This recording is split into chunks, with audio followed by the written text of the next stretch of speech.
Watu wengi wakishindwa kifedha wanasema bahati mbaya, uchumi mbaya au laana. Lakini leo nataka nikwambie ukweli huu mmoja rahisi. Umaskini mara nyingi sio laana, ni mfumo wa maisha unaorudiwa kila siku. Na kama ni mfumo, unaweza kuubadilisha. Mfumo wa umaskini unaonekanaje? Mfumo wa umaskini ni huu. Unapata pesa, unatumia zote. Unangoja mshahara mwingine. Hapa ni lazima utabaki kuwa maskini, msikilizaji.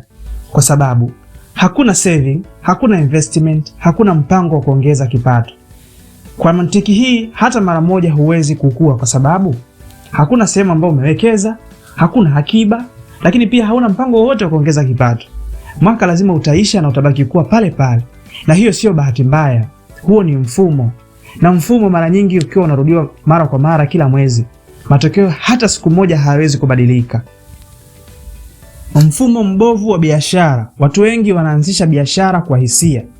Mtu tu anaona mwenzake anauza viatu na yeye anasema ngoja nianze kuuza viatu, lakini haifanyii utafiti biashara hiyo ya kuuza viatu, wala hakuna hesabu yoyote ambayo anaifanya pengine itamfanya aone faida au hasara biashara hiyo, lakini pia hakuna mpango wa kutunza mtaji.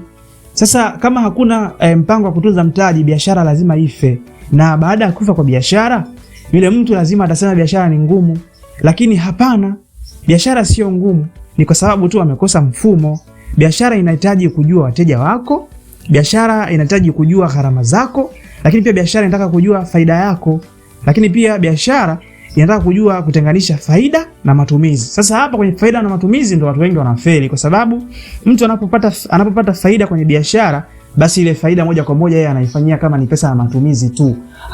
Hawazi kuongeza mtaji kupitia faida ambayo ameipata kwenye biashara ile.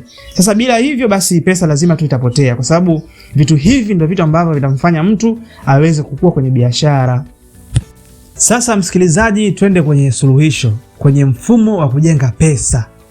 Badala ya kutumia mfumo huu wa kupata na kutumia tu, anza mfumo wa kupata, kuweka pembeni, kuwekeza na kukuza pesa yako hata kama ni kidogo kidogo. Msikilizaji, kama ulikuwa na mfumo wa kupata na kutumia, ama kupata na kufanya vitu ambavyo havikuingizii pesa ama havikuingizii kipato kwenye kile ambacho umekitumia, basi hakikisha tu unaanza kutumia mfumo huu wa kupata na kuweka pembeni, lakini pia kuwekeza na kuikuza hiyo pesa yako ambayo umeipata, ama hicho kipato chako ambacho umekipata kwenye biashara ama kwenye mshahara.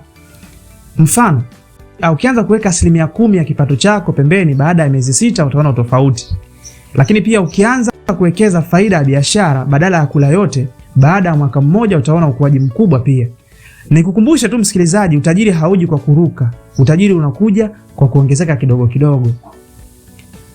Kama huwezi kusimamia shilingi 100,000, huwezi kusimamia shilingi milioni 1 hata siku moja, kwa sababu mfumo mbovu ambao umeshindwa kusimamia 100,000 ndio mfumo mbovu huo ambao utashindwa kusimamia shilingi milioni 1. Mwisho wa siku utasema biashara ni ngumu, ama utasema maisha ni magumu, lakini huwezi kutoka kwenye umaskini kama hauna mfumo mzuri wa kutunza pesa zako. Lakini pia kiasi sio tatizo mara nyingi tatizo ni tabia ya mtu. Kama wewe umeshazoea kwenda baa kutumia mshahara wako, ama kama ushazoea kwenda kwenye sehemu za starehe tu kutumia mshahara wako, mara nyingi tabia yako ndio itakuwa kuangamiza, lakini sio kiasi cha pesa ambacho unakipata. Kuna watu wengi sana ambao wanapata kiasi kikubwa cha pesa ama mshahara mkubwa kwa mwezi, lakini hawawezi kufanya maendeleo kwa sababu ya mfumo mbovu ambao wamejiwekea na tabia ambazo wamekuwa nazo. Kwa sababu mara nyingi tabia huikuti tu ukubwani, mara nyingi tabia unaanza nayo kidogo kidogo. Sasa kama tabia umeanza nayo kidogo kidogo wakati unakuwa ama tayari umeshakuwa, basi pia unaweza kubadilisha tabia hiyo na ukarudi kwenye mfumo ambao ni sahihi wa kukufanya wewe ufike katika hatua unayoitaka.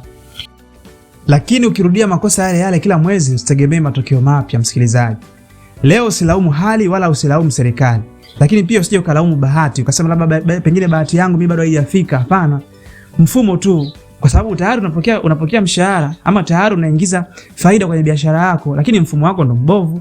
Kwa hiyo usije ukasema bahati yangu bado haijafika. Hapana, unatakiwa ubadili mfumo wako ili maisha yako yabadilike. Jiulize tu swali moja, mfumo wangu wa pesa ukoje? Nakumbuka, utajiri hauji kwa bahati, unajengwa kwa maamuzi madogo ya kila siku. Na maamuzi yenyewe ndio kubadilisha mfumo pia wa maisha yako. Kama umeshazoea kutumia pesa vibaya, basi badilika ili uweze kufikia target ambayo unaitaka kwenye kifedha, kwenye swala zima la kifedha. Lakini pia ili uweze kufikia hatua nzuri ya uhuru wa kifedha na kiuchumi. Hii ni Money Talk na Ibra.